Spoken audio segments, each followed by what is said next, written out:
Ang susunod na programa ay rated PG. Patnubay at gabay ng magulang ay kailangan sa mga batang manonood. Masarap nga bang tumanda sa Pilipinas? Gugustuhin mo pa rin bang tumanda kung ang kaakibat lamang nito ay mas mahaba pang paghihirap? Marahil ito ang kinakatakutan ng ating kabataan ngayon. Ang mga nag-aabang na responsibilidad at problema sa buhay sa pagtanda. I'm the type of person na nagsisik ng growth and progress. And syempre, habang tumatanda, mas dumadami yung experience mo na nakakatulong sa'yo personally. Oo. Kasi alam ko sa sarili ko na maraming bagay ako na hindi ko na magagawa kapag tumanda na ako.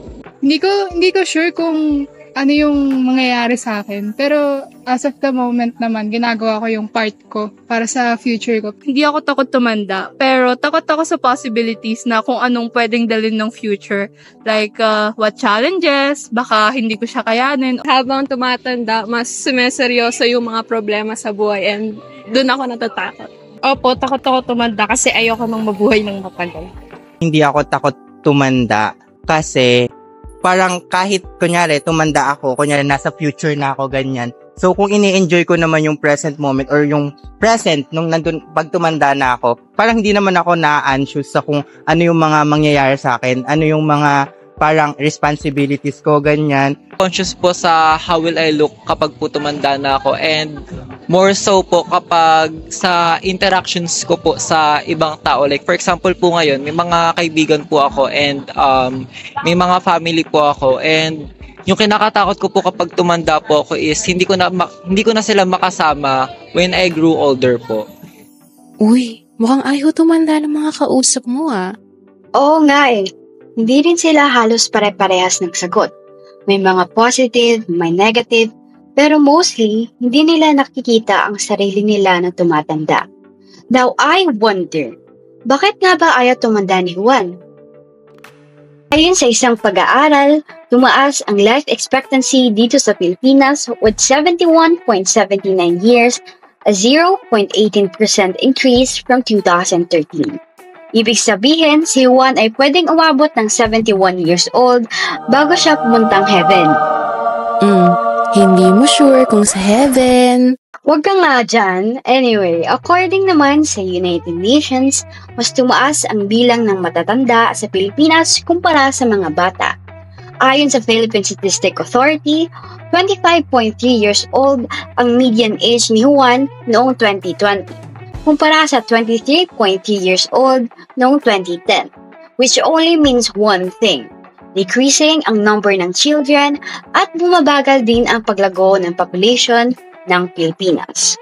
Pero I wonder, bakit nga ba ayaw tumanda ni Juan at ng mga nakausap natin kanina? Halos lahat ng mga Gen Z ngayon ay gustong mag-focus sa now, lalo na yung mga pessimists. They want to focus on improving the quality of their life as they age, more than prioritizing finances, preparing for retirement, or physical health. No wonder bakit madalas silang tawagin ng mga matatanda na apurado, mga nagmamadali, gusto ng instant, laging aiming for immediate gratification.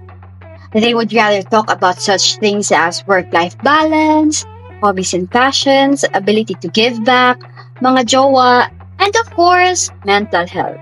Paano naman kasi dahil sa patuloy na pagtaas ng healthcare and maintenance costs at inflation rate, dagdag pa ang iba pang factors depende sa estado ng buhay, sino nga ba ang gaganahan mag-daydream tungkol sa buhay nila sa pagtanda? Diba? Pero sa totoo lang, hindi rin natin masisisi si Juan tungkol dyan. Pero ano naman kaya ang masasabi ng psychology tungkol sa aging? Susunod na yan, dito lang sa I Wonder.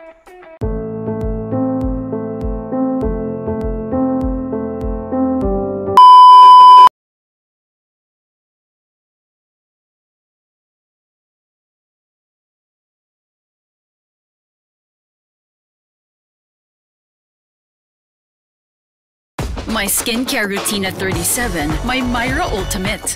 Powered by Triple Skin Nutrients. Worried about fine lines and age spots? Watch me. Myra Ultimate.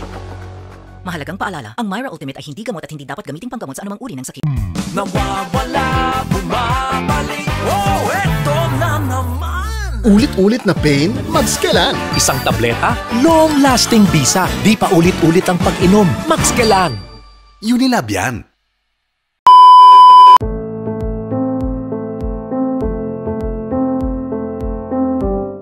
Ang dagdag na bilang sa ating edad ay kadalasang itinuturing na tagumpay dahil ang ibig sabihin lamang nito ay humahaba pa ang ating buhay. Ang pagtanda ay isang blessing mula kay Lord na nagbibigay sa atin ng pagkakataong libutin pa ang mundo, makasama ang ating mga mahal sa buhay at magawa ang mga bagay na nais nating gawin habang tayo nakaapak pa sa mundong ibabaw.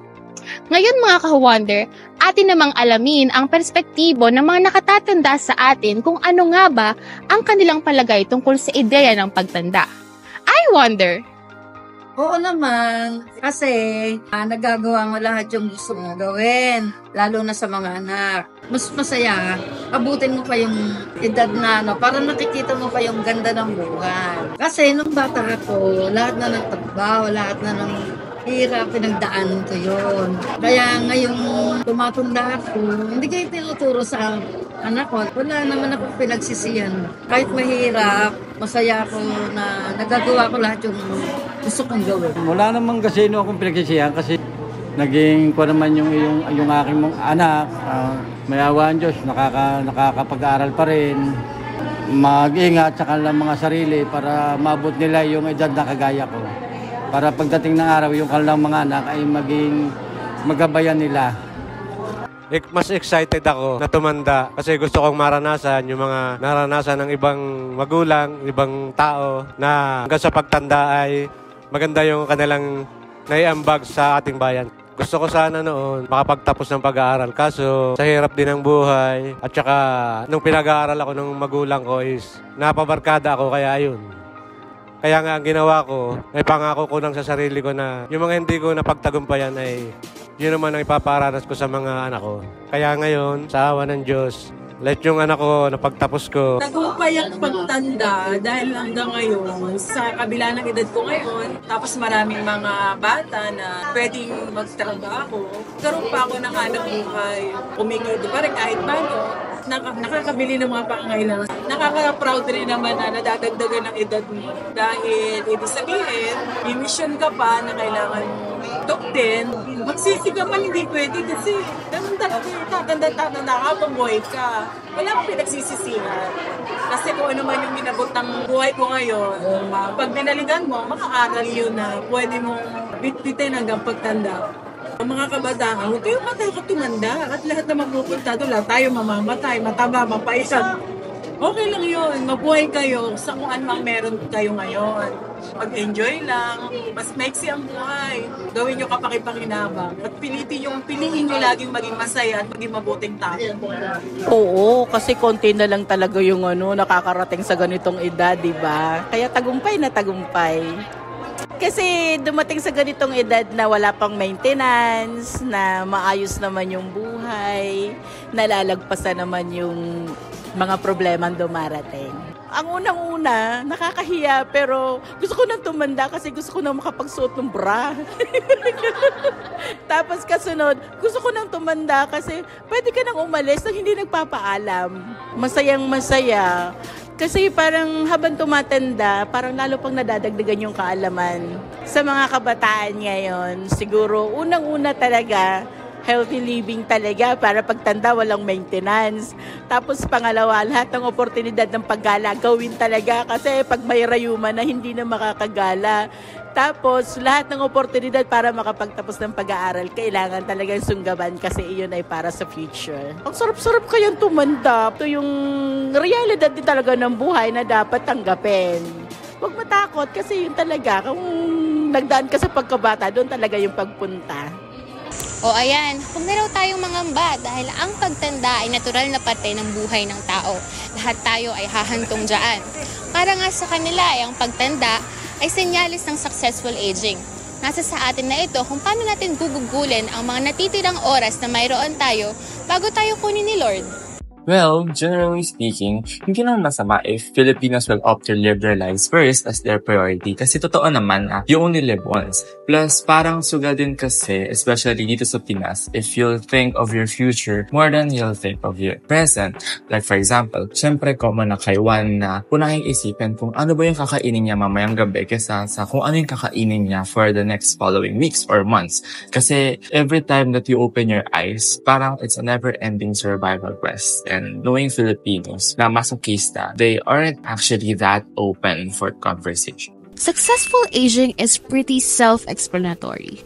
Pagtanda successfully. It is when an elderly person feels na by the time they're old, accomplished na sila at marami pa silang pwedeng magawa while living the best out of their remaining days. According to Drs. Rowe and Can, successful aging is composed of 3 components: low probability of disease and disease-related disability, high cognitive and physical functional capacity, and active engagement with life. In short, dapat healthy yung katawan mo. But is it all that's important? In a physical sense, oo, pero on a psychological note, well, it's not enough. One must know if healthy ba ang isang tao both biologically and psychosocially, if they lead a healthy living, active lifestyle, and of course, if isa ba silang productive assets sa society, on par with being satisfied with life, being good in managing stress, and building personal connections with other people. And siguro, bonus naman yung financial freedom, then we can say natatanda sila gracefully. Kasi, syempre, it's not worth living if hindi ka naman masaya, diba?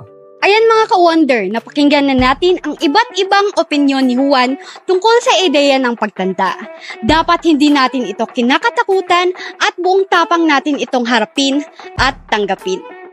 Ang mga hamon ng buhay na kaakibat ng ating pagtanda ay mahalaga sapagkat ito ang nagpapanday ng ating katauhan at nagpapalawak ng ating mga kaalaman. Kaya laging tandaan, sa tuwing may katanungan, lapitan si Juan.